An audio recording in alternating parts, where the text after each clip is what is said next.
બાપા સીતારામ મિત્રો, તો આપણે પહોંચી જશે બગદાણા.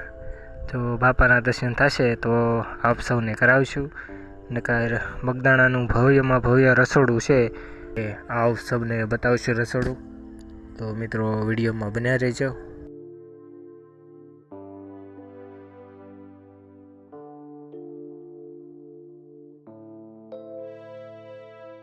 આ છે ધ્યાન મંદિર. તમે મિત્રો જોઈ શકો છો ટ્રાફિક છે, અત્યારે દર્શન થાય એમ છે નહીં. બીજી વાર જાશ બગદાણા તો તમને દર્શન કરાવીશ. તો ચાલો મિત્રો, હવે જઈશું આપણે રસોડા તરફ. આ તમે જોઈ શકો છો સાધુ સંતો આનંદ કરી રહ્યા છે અહીંયા ધ્યાન મંદિરની જગ્યામાં.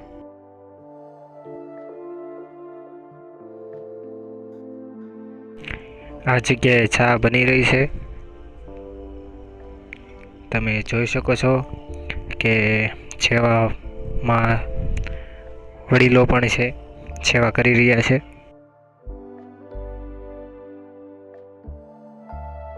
તો મિત્રો હવે જઈશું આપણે રસોડા તરફ. તમે જોઈ શકો છો કે બકાલું અહીંયા કેટલું છે, રીંગણા છે, દૂધી છે, બટેટા છે. આ તો બાપાની ગુરુ પૂનમ છે એટલા માટે બકાલું એટલું છે. તો રાત્રે તો આવ્યું હતું લાડ બકાલું, અલગ અલગ ધામમાં મેકલાઈ દીધું છે. બગુડા, કોટડા બધે બકાલું મેકલાઈ દીધું છે. રાત્રે 4000 જેટલું રીંગણું આવ્યું હતું. તમે જોઈ શકો છો મિત્રો, આ છે સરસ મજાના રીંગણા કટિંગ કરેલા. પ્રસાદ બની રહ્યો છે એ માટે રીંગણા કટિંગ કરીને રાખ્યા છે પહેલેથી. તો મિત્રો હવે જઈશું આપણે રસોડા તરફ.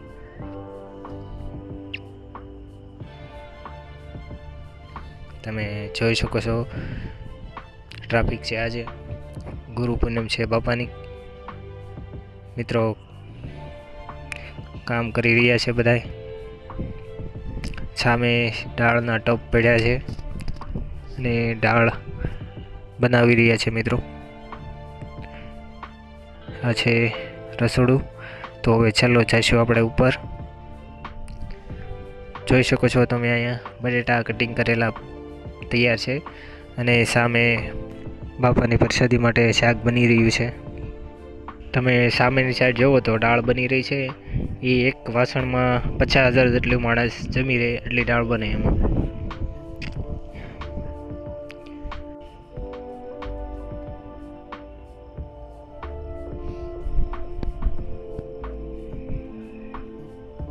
તો મિત્રો તમે જોઈ શકો છો દાળમાં નાખવાનો ગોળ પડ્યો છે ડોલું ભરીને.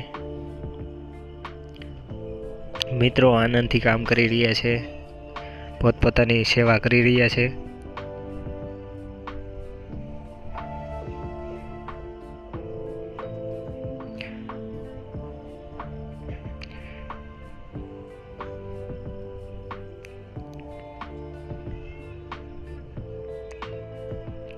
તમે જોઈ શકો છો કે અહીંયા બાપાની પ્રસાદી માટે થાળ માટે શાક બની રહ્યું છે.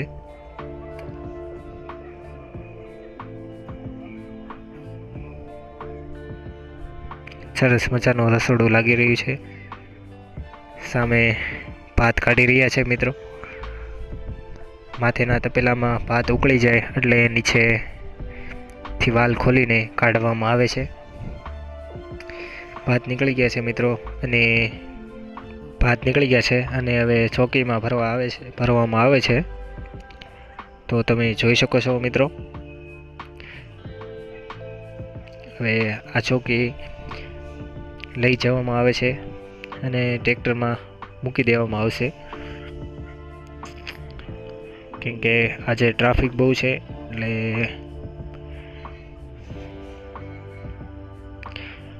આ છે શાક બનીને કમ્પ્લેટ ને બીજું તૈયાર થઈ રહ્યું છે.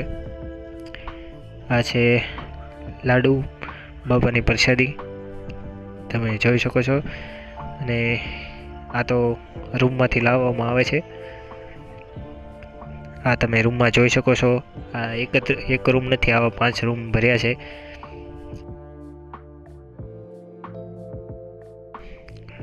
તો તમે મિત્રો જોઈ શકો છો, આ છે ચૂલ, જેમાં દાળ ઉકળી ગઈ છે. એ હાંઠીઓને ભૂકો કરવામાં આવે છે અને એનાથી ચૂલો જગાવવામાં આવે છે. ગેસનો ઉપયોગ કરવામાં આવતો નથી અહીંયા. અને આ દાળના ટબ છે, તમે જોઈ શકો છો.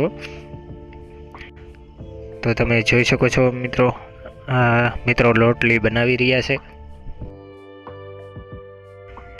તો સામે મિત્રો રોટલી બનાવી રહ્યા છે અને બે ભાઈ છેડવી રહ્યા છે. રોટલી કમ્પ્લીટ થઈ ગઈ છે, તમે જોઈ શકો છો. અને રોટલી કમ્પ્લીટ થાય છડીને આવે એટલે એમાં ઘી ચોપડવામાં આવે છે. જોઈ શકો છો તમે મિત્રો, આ ભાઈ ઘી ચોપડી રહ્યા છે. આ છે બાપાની રામા રોટી.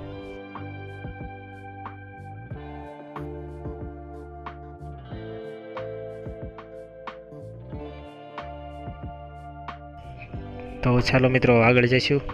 તમે જોઈ શકો છો અહીંયા પણ ભાત કાઢી રહ્યા છે મિત્રો.